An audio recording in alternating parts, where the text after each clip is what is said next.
નમસ્કાર. ઇતિહાસમાં એક સમય એવો હતો જ્યારે માનવજાત એક બહુ જ ઊંડી ખાઈથી વહેંચાયેલી હતી. આ ખાઈ માત્ર જમીનની નહોતી, પણ આધ્યાત્મિક હતી. તો આજે આપણે એ જ મહાન વિભાજન અને એને જોડનારા અદ્ભુત સેતુની વાતને સમજવાનો પ્રયત્ન કરીશું. જરા વિચારો, પ્રાચીન દુનિયામાં સામ્રાજ્યો અને સરહદોના તો કેટલાય વિભાજન હતા, પણ એ બધામાં સૌથી ઊંડું વિભાજન કયું હશે? આ સવાલ આપણને એક એવા સંઘર્ષ તરફ લઈ જાય છે જેણે બે મોટા સમૂહોને આધ્યાત્મિક રીતે એકબીજાથી સાવ અલગ કરી દીધા હતા. એક, જેમને લાગતું કે તેઓ ઈશ્વરની ખૂબ નજીક છે, અને બીજું, જેઓ સંપૂર્ણપણે બહાર હતા. આપણું આખું વિશ્લેષણ બાઇબલના નવા કરારના એક ખૂબ જ મહત્વના ભાગ એફએસીના બીજા અધ્યાયના 11-13 કલમો પર આધારિત છે.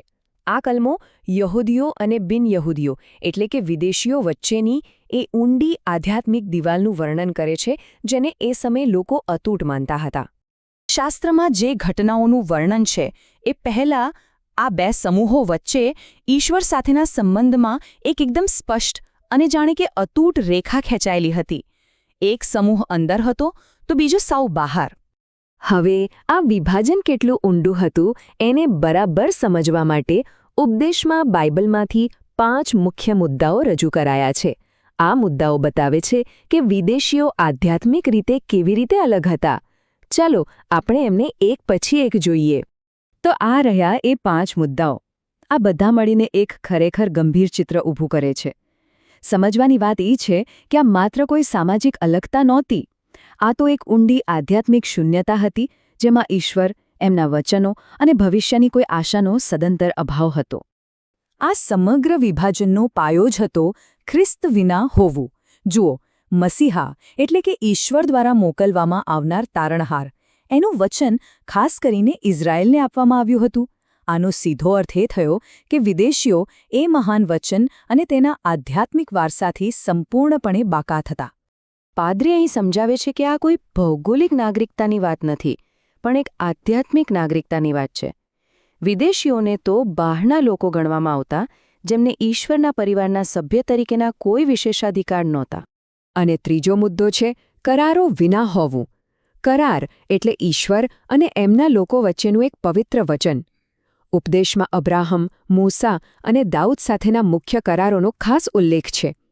આ કરારોએ ઇઝરાયેલની ઓળખ અને એમના ભવિષ્યને આકાર આપ્યો હતો. પણ વિદેશીઓ આ પવિત્ર વચનોનો ભાગ જ નહોતા. અને સ્વાભાવિક છે કે આ છેલ્લા 2 મુદ્દાઓ એકબીજા સાથે જોડાયેલા છે.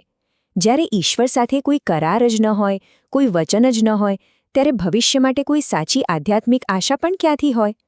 ઉપદેશ મુજબ આ એકલતા અને આધ્યાત્મિક અંધકાર જેવી સ્થિતિ હતી, જે આ સ્લાઇડમાં બરાબર બતાવવામાં આવ્યું છે. તો ચાલો હવે એ જોઈએ કે આટલું ઊંડું વિભાજન એ સમયના સામાજિક વલણમાં કેવી રીતે દેખાતું હતું, જેવું કે પાદરીના ઉપદેશમાં વર્ણવવામાં આવ્યું છે. આ એ પહેલો કઠોર શબ્દ છે જે ઉપદેશમાં સમજાવવામાં આવ્યો છે, જે બિનયહૂદીઓ માટે વપરાતો હતો.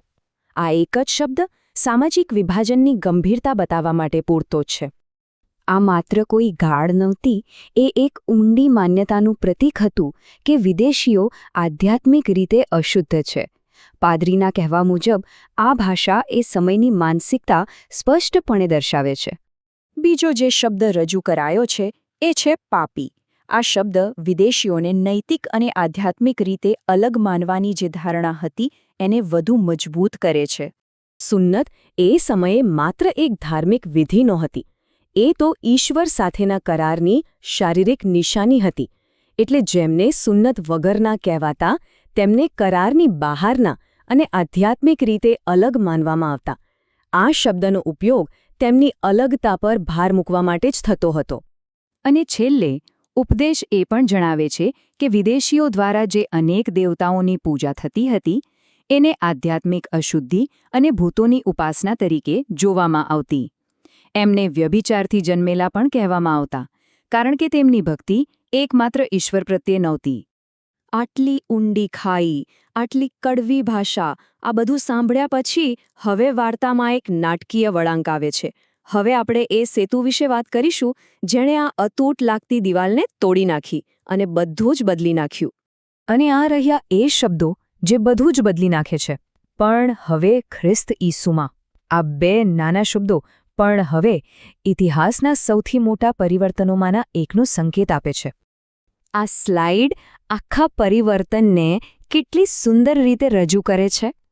પહેલાં અને પછીની આ શક્તિશાળી સરખામણી બતાવે છે કે જેઓ એક સમયે દૂર હતા તેઓ હવે નજીક આવી ગયા છે. પણ સવાલ એ છે કે આ પરિવર્તન શક્ય બન્યું કઈ રીતે? તો ઉપદેશનો મુખ્ય તર્ક એ છે કે ખ્રિસ્તના રક્ત એટલે કે એમના બલિદાન દ્વારા આ વિભાજન પર એક સેતુ બાંધવામાં આવ્યો, જેણે બંને સમૂહો વચ્ચેના સંબંધને હંમેશા માટે બદલી નાખ્યો. તો હવે આપણે નિષ્કર્ષ તરફ આવી રહ્યા છીએ. ચાલો જોઈએ કે આ અર્થઘટન મુજબ વિદેશીઓ માટે નવી વાસ્તવિકતા અને એમનો નવો દરજ્જો શું હતો.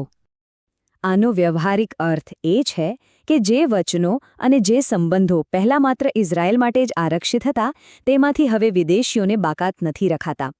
આ એક સંપૂર્ણ ક્રાંતિ હતી. પરંતુ આ નવી સ્થિતિ મળી એની સાથે એક ચેતવણી પણ જોડાયેલી છે.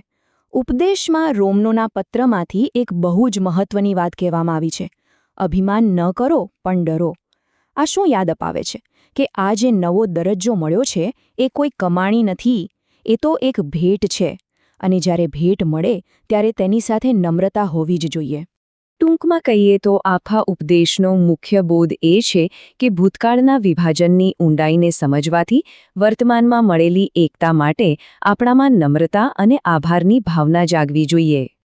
આ આખી ઐતિહાસિક વાર્તા આપણને એક બહુ જ મહત્વપૂર્ણ સવાલ પૂછવા માટે પ્રેરે છે. શું આપણા પોતાના જીવનમાં અને સમાજમાં જે ખાઈઓ છે એને સમજવાથી આપણે એકતા અને સમાધાનના સેતુઓનું મૂલ્ય વધુ સારી રીતે સમજી શકીએ છીએ? ભૂતકાળની દિવાલો આપણને વર્તમાનના સેતુઓ વિશે શું શીખવી શકે છે? આ એક વિચારવા જેવો પ્રશ્ન છે.